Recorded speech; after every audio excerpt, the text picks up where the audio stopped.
Pengertian dan sifat unsur. Unsur transisi periode 4. Pertama, ada pengertian dan sifat yang akan dibacakan oleh Diana.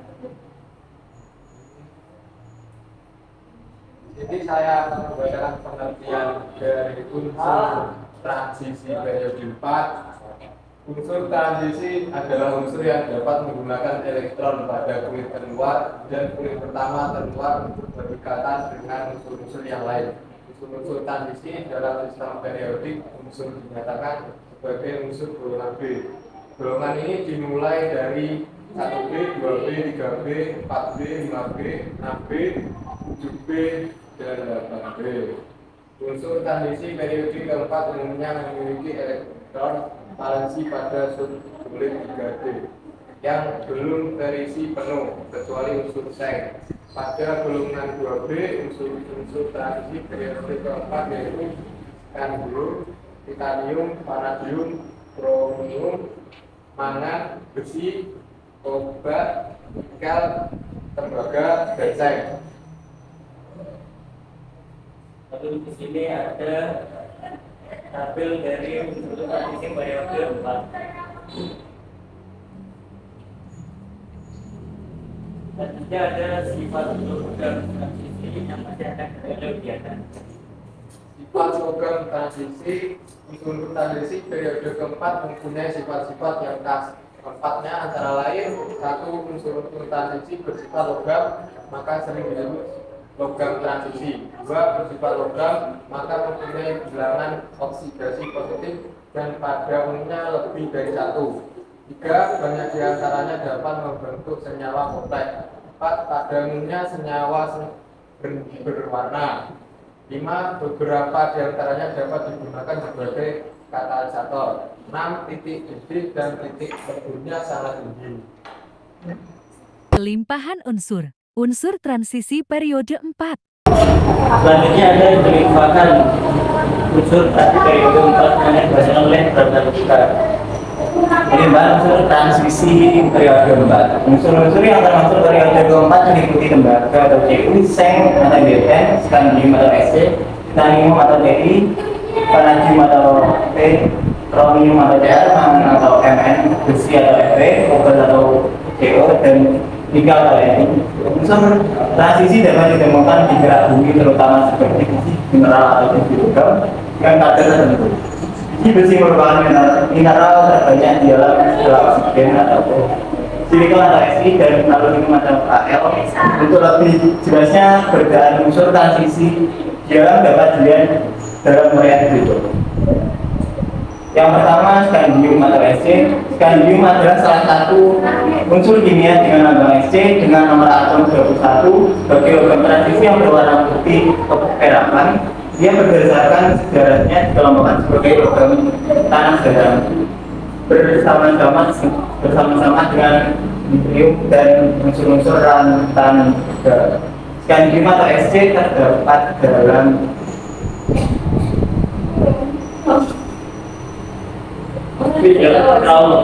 Scandium atau Sc terdapat dalam mineral torferit Sc2SiO7. Yang kedua dari titanium atau Ti. Titanium adalah sebuah unsur kimia dalam tabel periodik yang memiliki simbol Ti dan nomor atom 22. Unsur ini merupakan logam transisi yang ringan, kuat berkilau dan tahan korosi dengan warna putih metalik keperakan. Unsur ini terdapat dalam mineral rukil atau Ti2 yang terdapat dalam biji besi sebagai ilmenit atau Fe. Ti2O3 dan ferrotitanate atau FeTiO3 juga terdapat dalam silikat, bauksit, batu bara, dan tanah liat. Selanjutnya akan dibacakan oleh Marsha. 3. Vanadium atau V. Vanadium adalah sebuah unsur kimia dengan lambang V dan nomor atom 23. Ia adalah sebuah logam transisi yang keras, berwarna abu-abu perakan dan dapat ditembak. Vanadium tersebar di kulit bumi sekitar 0,02%. Vanadium ditemukan dalam 65 mineral yang berbeda, salah satunya patronit yang merupakan sumber logam yang sangat penting. Yang keempat, kromium atau Cr. Kromium adalah suatu unsur kimia dalam tabel periodik yang memiliki lambang Cr dan nomor atom 24. Ia adalah unsur pertama dalam golongan ke-6. Ia adalah logam berwarna abu-abu seperti baja, berkilau, keras, dan rapuh yang memerlukan pemolesan tinggi, tahan pengusaman, dan memiliki titik lebur tinggi. Biji utama dari kromium di alam adalah kromit atau FeOCr22 dan sejumlah kecil dalam kromium. Selanjutnya akan dibacakan oleh Firina. Yang kelima ada mangan. Mangan adalah unsur kimia dalam tabel periodik yang memiliki lambang Mn dan nomor atom 25. Mangan termasuk golongan transisi yang merupakan logam berwarna putih abu-abu yang penampilannya serupa dengan besi tuang. Memiliki titik lebur yang tinggi kira-kira 1250 derajat Celcius. Biji utamanya berupa pirulosit atau batu kawi Mn2 dan rhodochrosite MnCO3 dan diperkirakan cadangan Mn terbesar terdapat di dasar lautan. Yang keenam ada besi. Besi adalah unsur kimia dengan simbol Fe dari bahasa Latin ferrum dan nomor atom 26. Besi merupakan logam dalam deretan besi pertama. Besi adalah unsur paling umum di bumi berdasarkan massa, membentuk sebagian besar bagian inti luar dan dalam bumi. Besi adalah unsur keempat terbesar pada kerak bumi. Besi atau Fe adalah unsur yang cukup melimpah di kerak bumi sekitar 6,2% massa kerak bumi. Besi umumnya ditemukan dalam bentuk mineral atau biji-besi seperti hematite Fe203, siderite FeCO3, dan magnetite Fe304. Selanjutnya akan dibacakan oleh Tinggal. Selanjutnya kobat atau CO. Kobat adalah suatu unsur kimia dalam tabel periodik yang memiliki lambang CO dan nomor atom 27. Elemen ini biasanya hanya ditemukan dalam bentuk campuran di alam. Elemen bebasnya diproduksi dari ulat-ulat reduktif adalah logam berwarna abu-abu, perak yang keras dan berbau.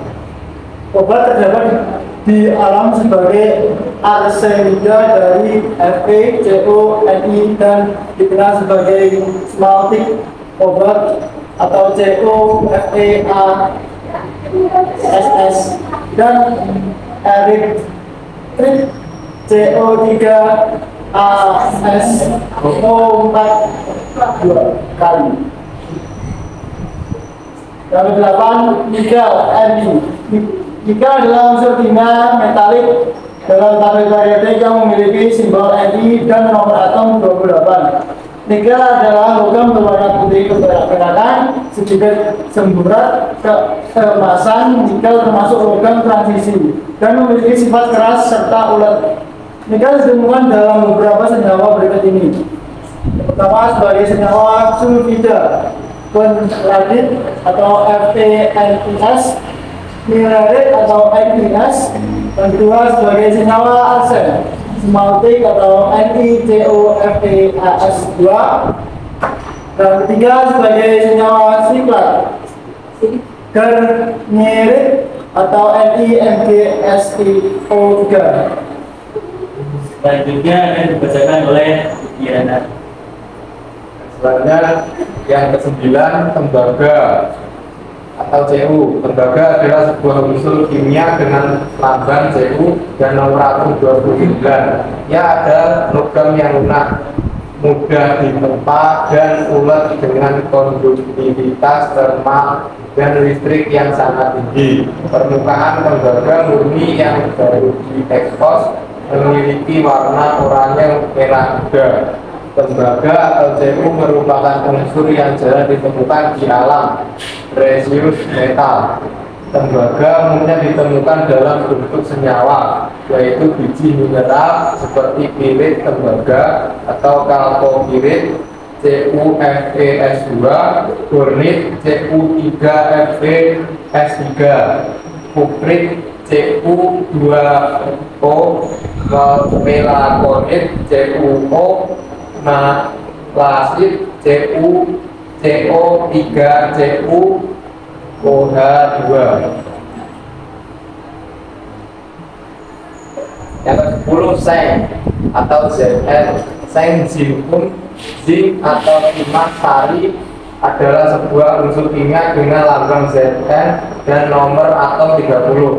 Seng adalah logam yang sedikit rapuh pada suhu kamar dan memiliki penampilan keabu-abuan keperakan ketika oksidasi dihilangkan, yang merupakan unsur pertama dalam golongan 12 dari tabel periodik.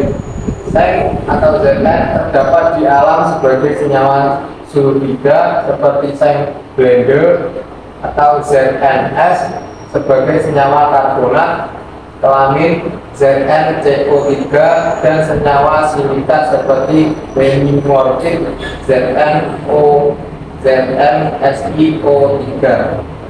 Proses pembuatan unsur transisi periode 4. Proses pembuatan unsur periode keempat yang akan dibacakan oleh Nur Abdan. Proses pembuatan unsur periode keempat. Cara pembuatan logam transisi periode keempat yang pertama ada scandium atau Sc dibuat dengan elektrolisis cairan SCCl3 yang dicampurkan dengan menggunakan klorida lain. Yang kedua ada titanium atau Ti. Salah satu metode yang digunakan dalam proses pembuatan titanium adalah metode kalau yang banyak menggunakan klorida dan karbon.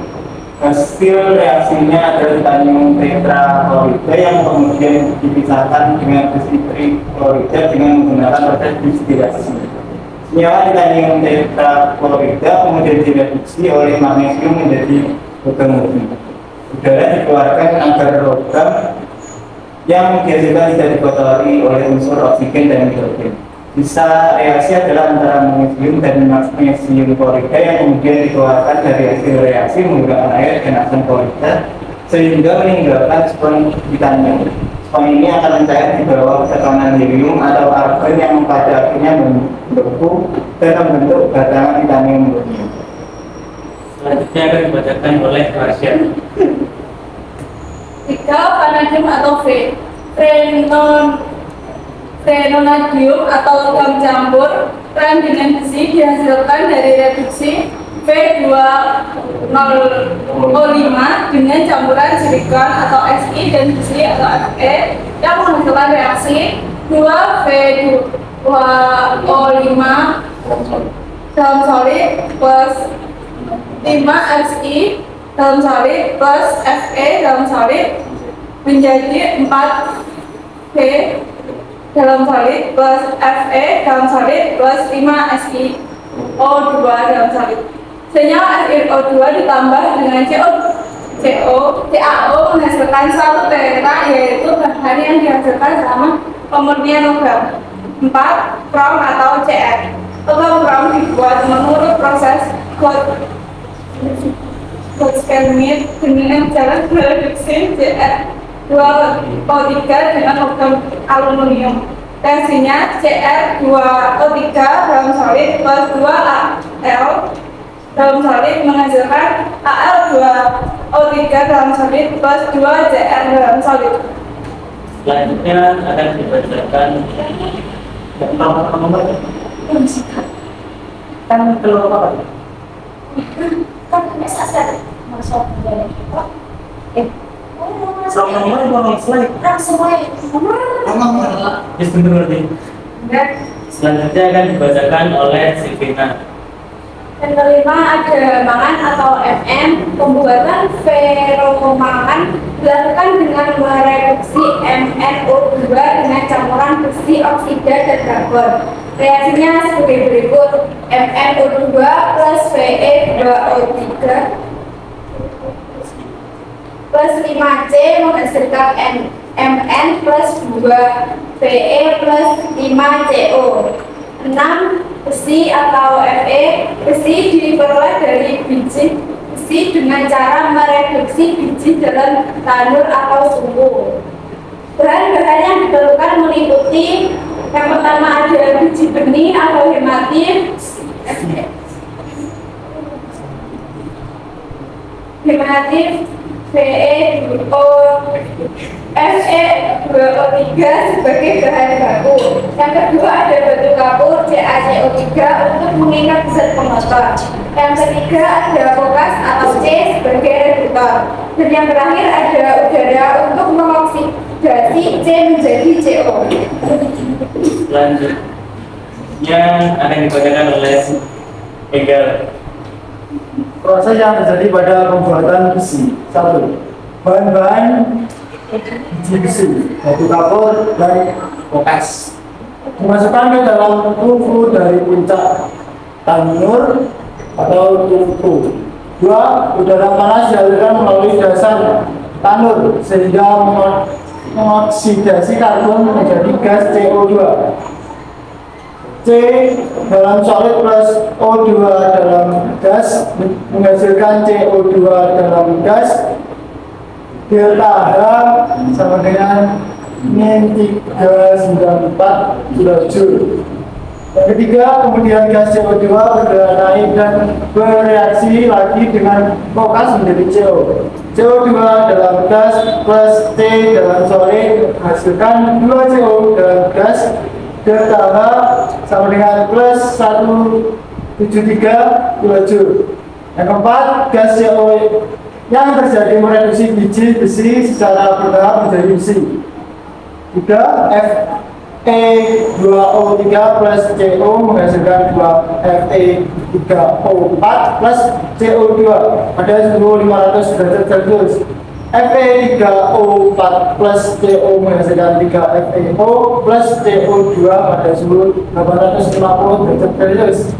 FeO plus CO menghasilkan Fe plus CO2 pada suhu 1000 derajat Celcius. Ketujuh, korbat atau CO. Korbat diproduksi ketika nitrosida hujan akan timbul hipoklorit sodium atau NaOCl. Berikut reaksinya.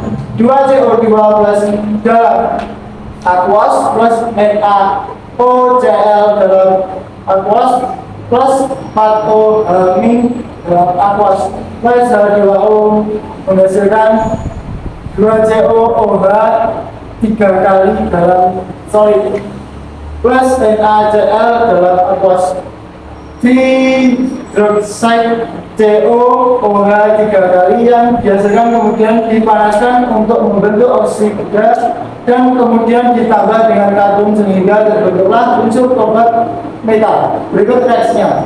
2COOH 3 kali menghasilkan CO2O3 plus 3H2O. 2CO2O3 plus 3C menghasilkan 4CO dalam solid plus 3CO2 dalam gas.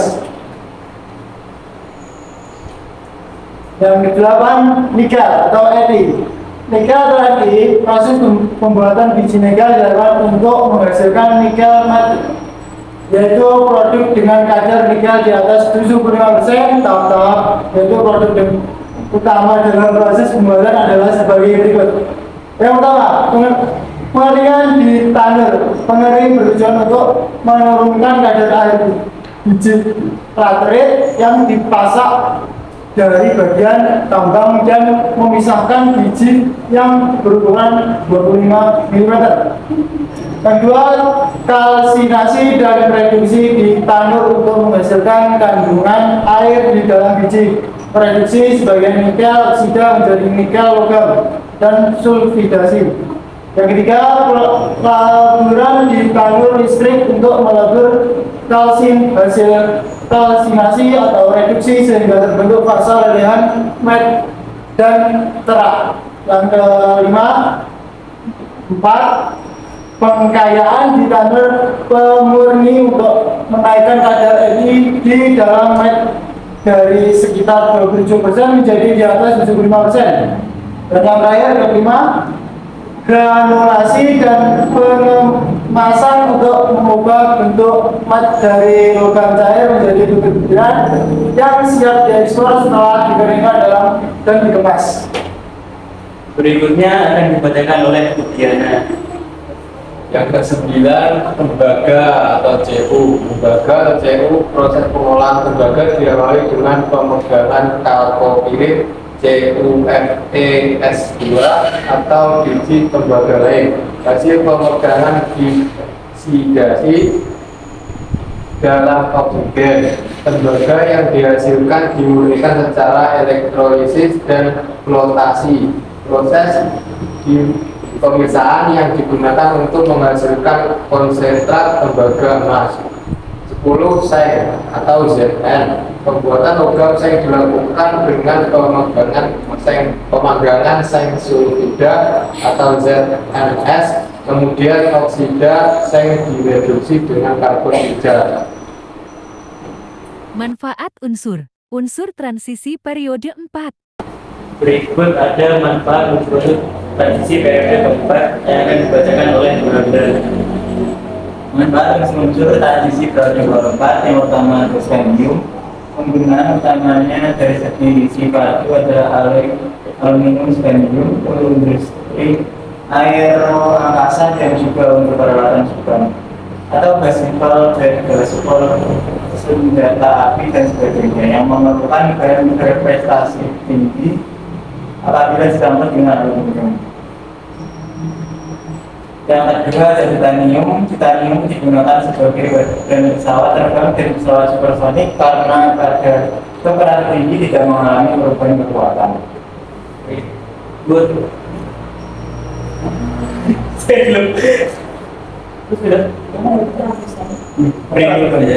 Berikutnya akan dibacakan oleh Masya.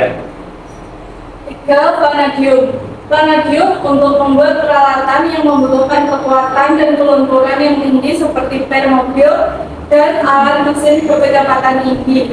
Umumnya digunakan untuk paduan dengan logam lain seperti baja tangan karat dan baja. Kromium. Kromium digunakan untuk mengeraskan baja, pembuatan baja tahan karat dan membentuk banyak alloy atau logam yang berat yang digunakan untuk katalis dan untuk pewarna gas. Krom juga digunakan untuk membuat aliase, misalnya nikrom dengan 15% Cr, 60 Ni, dan 25 Fe. Aliase ini digunakan untuk tahanan kawat pada alat pemanas. Stainless steel 72% Fe, 19% Cr, dan 9% Ni. Berikutnya akan dibacakan oleh Silvina. Yang kelima ada mangan. Pada produksi baja Mn atau mangan berpartisipasi pada permunian besi melalui reaksi dengan belerang dan oksigen dengan memindahkannya melalui pembentukan perak. Fungsi yang lain adalah untuk meningkatkan kekerasan baja. Baja yang mengandung Mn dengan proporsi besar bersifat sangat keras dan tahan lama. Oleh karena itu digunakan dalam kereta api dan mesin-mesin bulldozer. Yang keenam ada besi sebagai bahan utama pembuatan baja. Misalnya baja stainless steel atau campuran 72% Fe, 19% Cr, dan 9% Ni. Adapun manfaat baja adalah FeOH3. Digunakan untuk bahan cat seperti cat minyak, cat air, atau cat tembok. Fe2O3 sebagai bahan cat dikenal nama meni besi. Digunakan juga untuk menghilangkan kaca. PSO4 digunakan sebagai bahan tinta. Berikutnya akan dibacakan oleh Enggar Nugroho.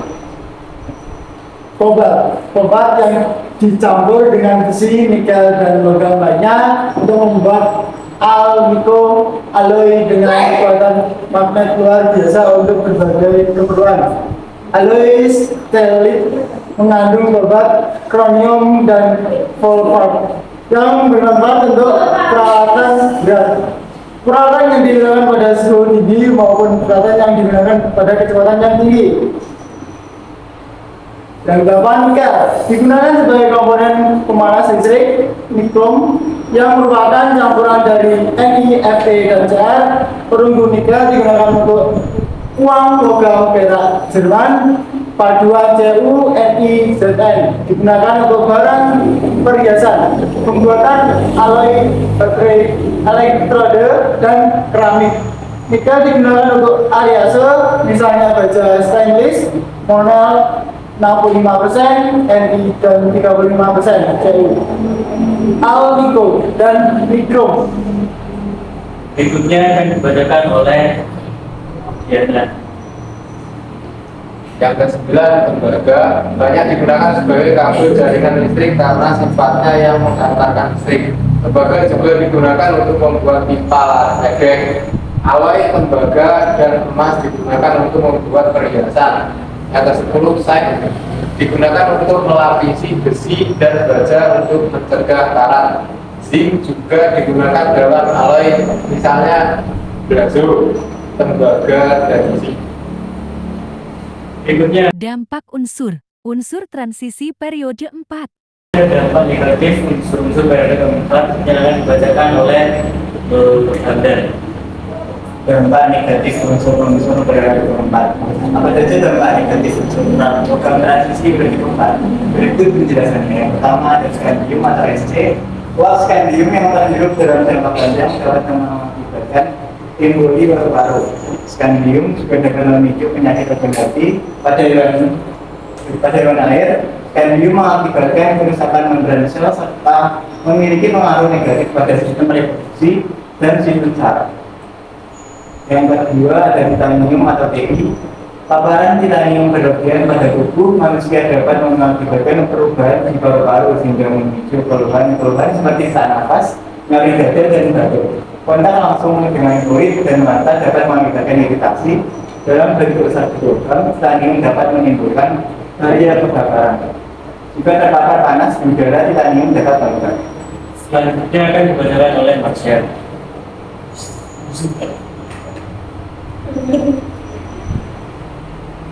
Vanadium. Dampak penggunaan vanadium dapat mempengaruhi kesehatan jika diserap tubuh dalam jumlah banyak. Efek output vanadium yaitu memicu iritasi pada paru-paru, tenggorokan, mata, cenderung pada hidung. Pada hewan, vanadium menghambat enzim tertentu sehingga berdampak secara neurologis. Vanadium dapat juga memicu gangguan pernapasan, kelumpuhan, dan gangguan hati serta ginjal. Krom atau CR. Krom dapat mengakibatkan efek buruk bagi kesehatan seperti alergi, iritasi hidung, mimisan, ruam kulit, serta gangguan paru-paru dan perut. Selain itu, krom dapat bersifat racun bagi organisme dan mengubah mater genetik yang memicu kanker. Konsentrasi tinggi kromium dalam pembuangan limbah dapat merusak insan ikan. Selanjutnya akan dibacakan oleh Silvina. Yang selanjutnya ada mangan atau FN. Dampak negatif kelebihan mangan terjadi terutama di saluran pernafasan dan otak. Mangan juga mengakibatkan Parkinson, emboli paru, dan bronkitis. Pria yang terpapar mangan dalam jangka waktu lama berpotensi mengalami impotensi. Yang selanjutnya ada besi atau Fe.